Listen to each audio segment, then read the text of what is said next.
Imagine a world where your money isn't really money, where the paper in your wallet, the numbers on your bank statement, even the promises of your government could vanish in a single moment, and yet everyone still believes in them. Now ask yourself, why does everyone trust debt? Why do nations borrow trillions, and yet the world continues to function as if nothing is wrong? It's a mystery that governments have been perfecting for centuries, a hidden art of printing trust and selling debt as if it were a product people actually wanted. And once you understand how this works, you'll never look at money, power, or governments the same way again. Long before we had central banks or global finance, debt existed, but not like it does today. In ancient Mesopotamia, around 2000 BCE, scribes kept clay tablets recording who owed what. Farmers borrowed seeds. Kings borrowed armies. Debt was personal, enforceable, and deadly serious. Failure to repay could mean loss of land, freedom, even life. Fast forward to Renaissance Europe. Kings like Henry VIII and Louis XIV were constantly strapped for cash. Wars were expensive, and taxing citizens wasn't enough. So they turned to lenders, not just local money lenders, but proto-banks. Suddenly, debt was no longer just a private affair. It became statecraft. The art of borrowing became the art of maintaining trust, because if creditors didn't believe the king could pay back, the state would collapse. But here's the twist. Governments learned that you, Dan, need to repay. Immediately, you only need to convince people you can repay. That illusion became the foundation for modern finance. By the 17th century, European governments had discovered something revolutionary. You could borrow on faith and make that faith tradable. In 1694, England created the Bank of England, issuing government bonds backed not by gold, but by public confidence. Investors didn't just buy bonds, they invested in trust, betting that the English government's reputation and stability were worth their money. This was the birth of selling debt as a product. Suddenly, debt wasn't just a loan, it was a tradable asset, a marketable commodity. Meanwhile, in the Dutch Republic, a similar experiment was underway. The Dutch East India Company issued bonds and shares, creating a secondary market for debt. Investors could buy and sell, even short sell, before the underlying project ever succeeded. Trust became a lever, and debt became a way for governments and corporations alike to finance ambitions far beyond their immediate resources. But there was a problem. Trust is fragile. If a government overpromises or fails, the illusion shatters in. That's when crises erupt.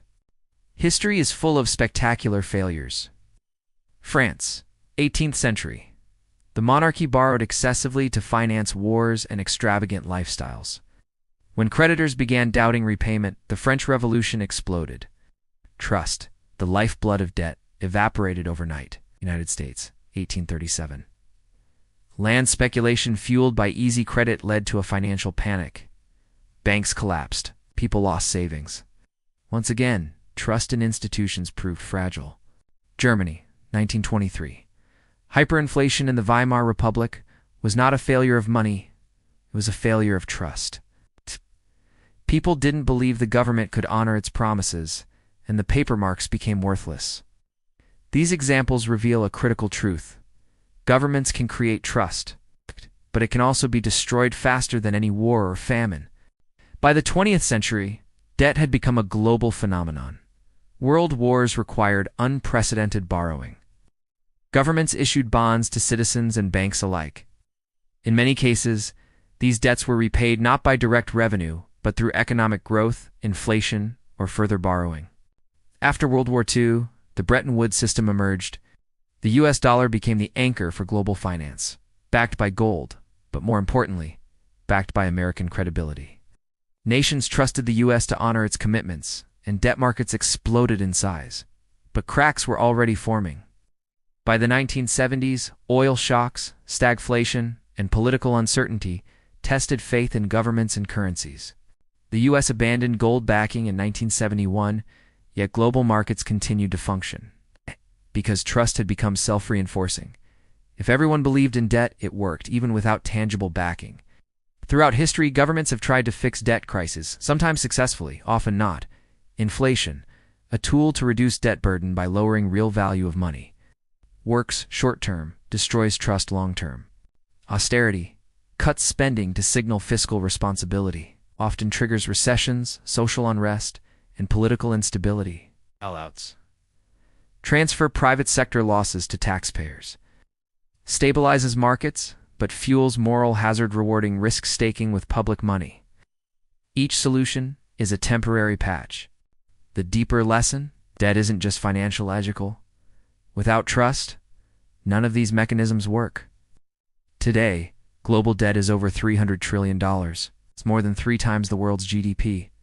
Governments borrow not only to fund projects but to maintain economic stability, social programs, and financial confidence.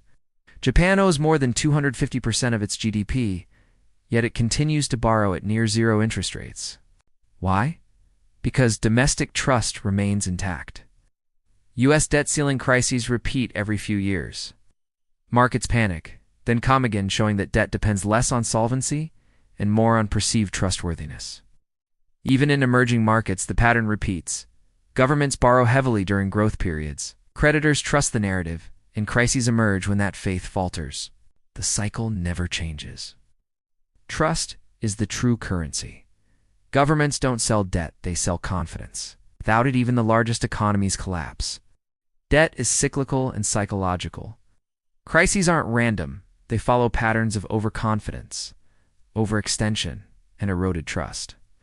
Short-term fixes rarely solve long-term problems. Inflation, austerity, and bailouts only postpone the inevitable if structural issues aren't addressed.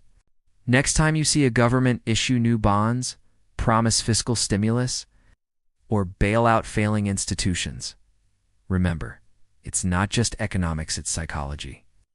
Trust is being bought and sold every day, and when it breaks, the consequences can be catastrophic. The question isn't if debt will become unsustainable, it's when and how trust will respond. If this journey through centuries of debt, trust, and human psychology fascinated you, make sure to like, subscribe, and hit the bell. Ow! Share this video with anyone who thinks money is just numbers. It's far more dangerous, mysterious, and powerful than we've been taught.